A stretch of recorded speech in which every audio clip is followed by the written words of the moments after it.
To start, Barry, I'd have to say it's very refreshing to hear somebody from the academic world talk about what I've been speaking about for ages, that it's not really the remit or domain of the Einsteins and the Newtons to involve themselves in innovation. Innovation is something very simple.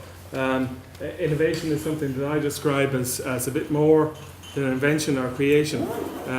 Innovation is unashamedly making money out of an invention. So the simple example is I might give Barry or Clarity people €1 million, and in a year's time they'll certainly know an awful lot more about the topic, but that's not innovation. Innovation is taking that knowledge then and applying that knowledge to make a business solution and make money. But I have typically the graveyard slot, so I won't keep you from your tea and get all the prejudices out of the way straight away. So I'll just put up that slide to show that we were involved in peat. We're not solely involved in peat now. We are making a transformation from a peat-dominated company to a clean tech company. And a second prejudice is you're probably all thinking that we're from the Bog of Allen. Does anybody know where that's from? That's the Phoenix Park in Dublin. So in 1947, when there was a shortage of coal after the war, Bordemona played a very key role in keeping the fires of Dublin burning. So that's right in the heart of the city in Dublin, and nobody can tell me otherwise.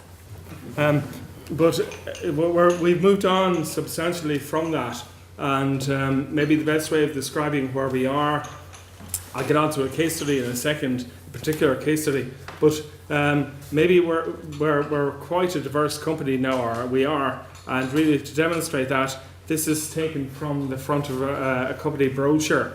On the left hand side there's the very nice restored peatlands, so we're involved in biodiversity. Top middle there is a nice ambience fire, so we're involved in sustainable solid fuels.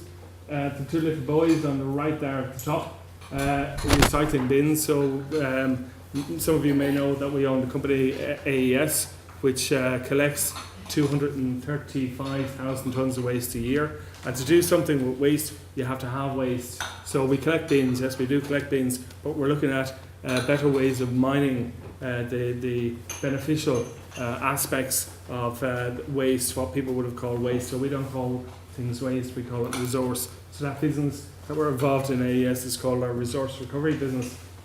Bottom left, we are, despite what I said, still involved in peat, but we are composting green waste to dilute the amount of peat in our compost.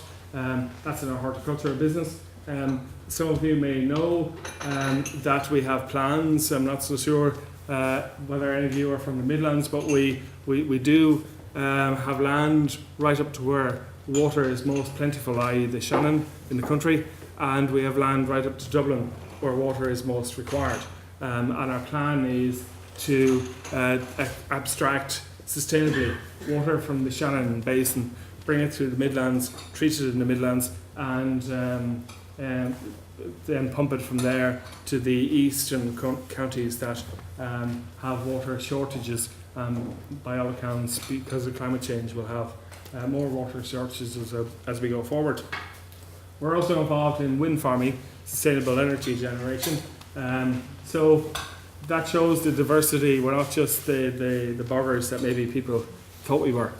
And our vision, our catch-all vision, is Bordemona, a new contract with nature.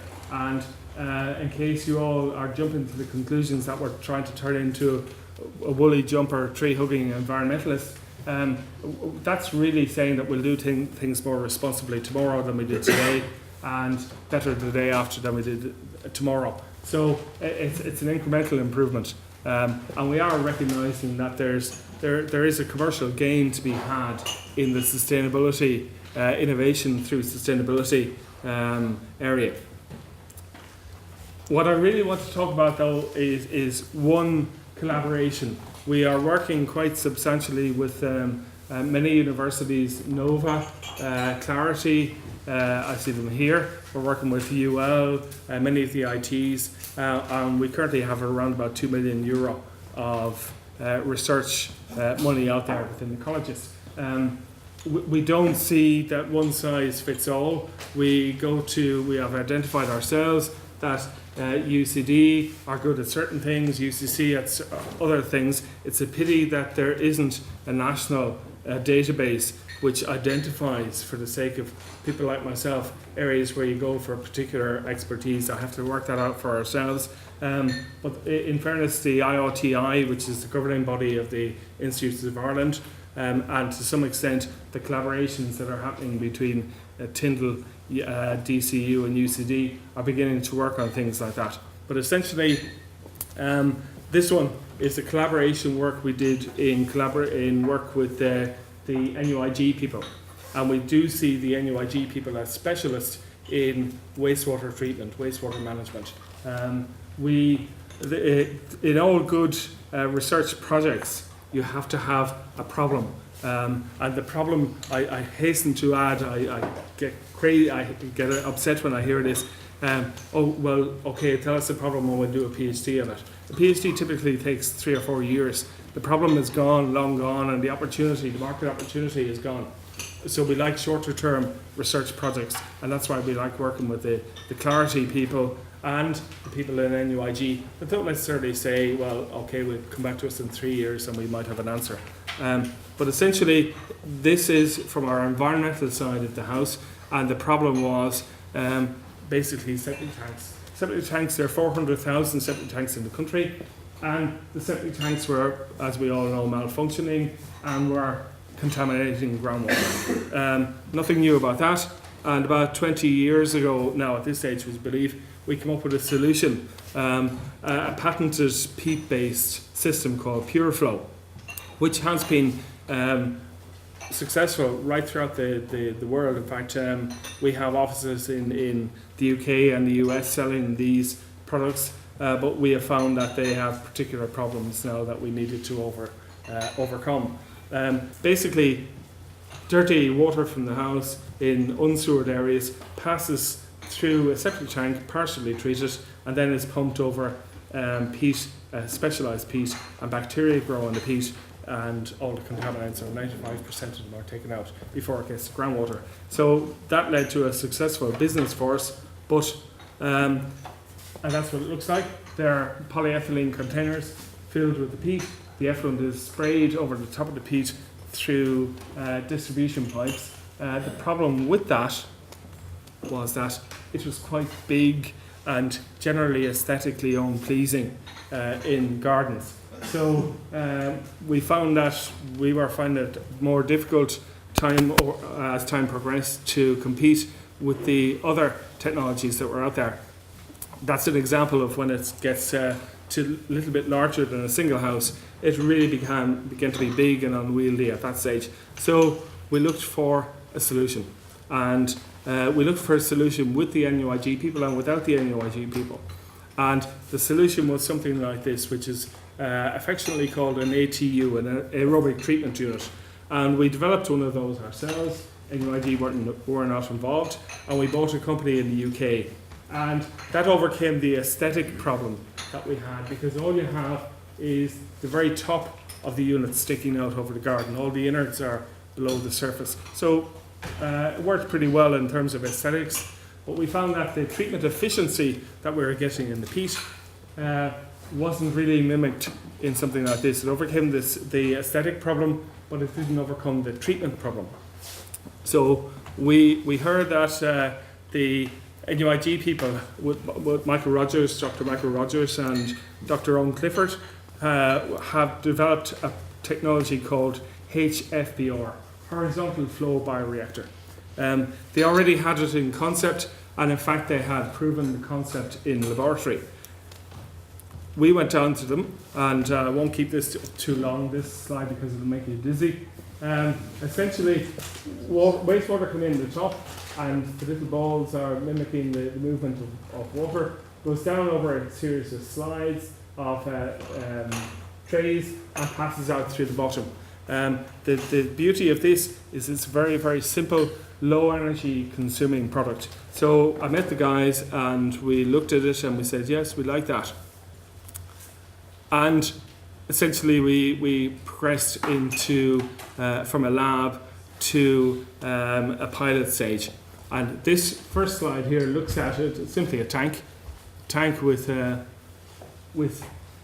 series of plates in it, and those plates are looking down at some plan view. The effluent comes in and passes down through those, and this is the section that shows the plates itself. So effluent comes in, passes down through gravity. We don't need to pump any oxygen into it.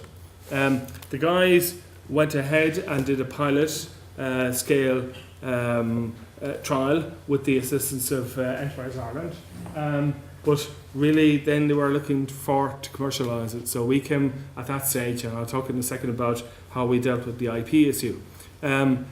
You can imagine you wouldn't sell too many of those because it doesn't look particularly nice in your garden. If we had problems with the aesthetics of the pure flow, we certainly had problems there. So we signed a deal with the NUIG people, and we have taken on the cost of enlisting a product designer.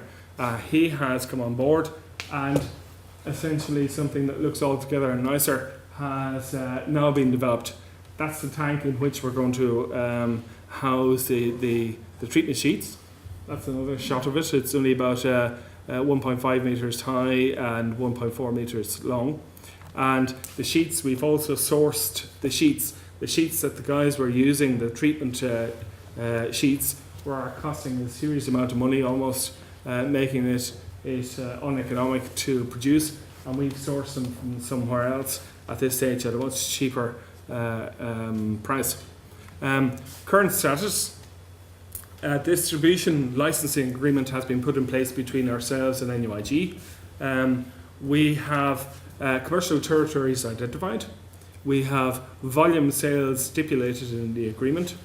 We have agreed a royalty, and at this stage I'll just explain that what we've done, generally what we do on the IP is we agree that with the universities that we will share in the IP, that we will be part owner, if not total owner. Our preference is to be 51% owner of any technology, and we will do all the IP negotiations before anything has been invented or developed.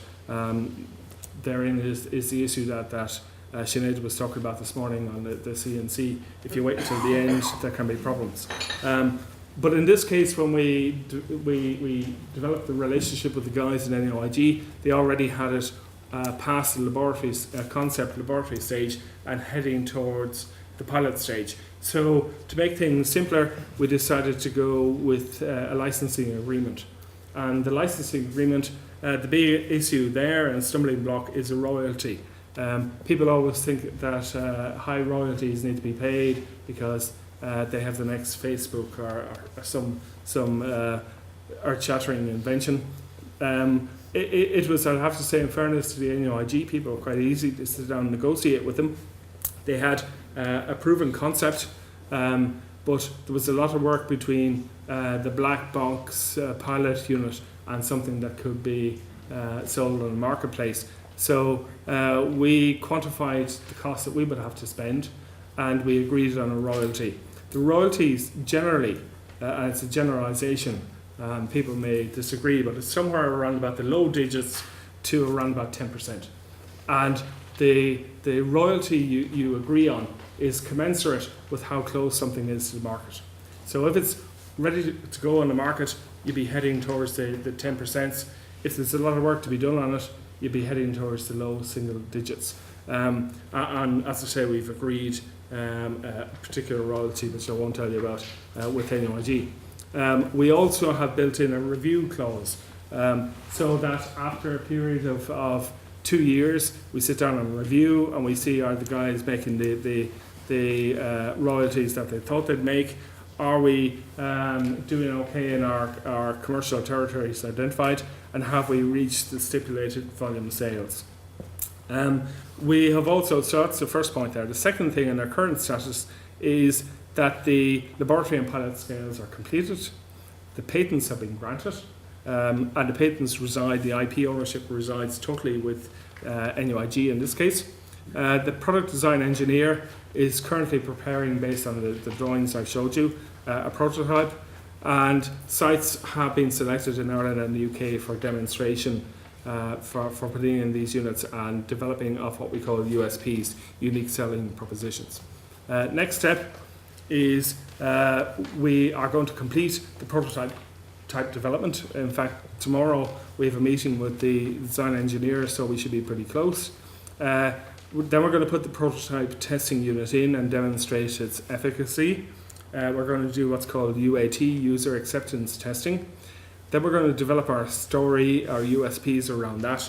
And what's the space? We expect to launch this both in Ireland and the US in the third quarter of 2012.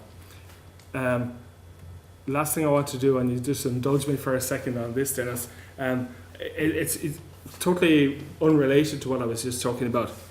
But in the course of the developing an innovation approach, we worked with all the scholars out there and all the specialists, and we talked to Cooper and the people in Cranfield, Professor Keith Coffin. And the most interesting thing I got, I do give them due credit for this, it's coming from the Cranfield people. They did a bit of research about the origin of ideas and ideas that became commercial ideas eventually. And one of your slides, I must get it off you, Barry, it shows the guy with from the Back to the Future with the thing on his head. That's really what most people think about when they think about innovation. But this one, I think, this slide puts that to bed. When they talked, the AXA people talked about the origin of ideas that subsequently went on to be successful. They found that 40% of all ideas were based around continuous improvement. They found about 10% of all ideas were coming from borrowed ideas. No point in reinventing the wheel. They found 40% of ideas from the elimination of waste. So 40, 40 and 10, 90% of ideas, and we haven't got any flashing light bulbs or Einsteins yet. And only 10% of ideas were new ideas. I think sometimes people are fixated with the new ideas, where 90% of all your success is going to come from something else. Okay, thank you.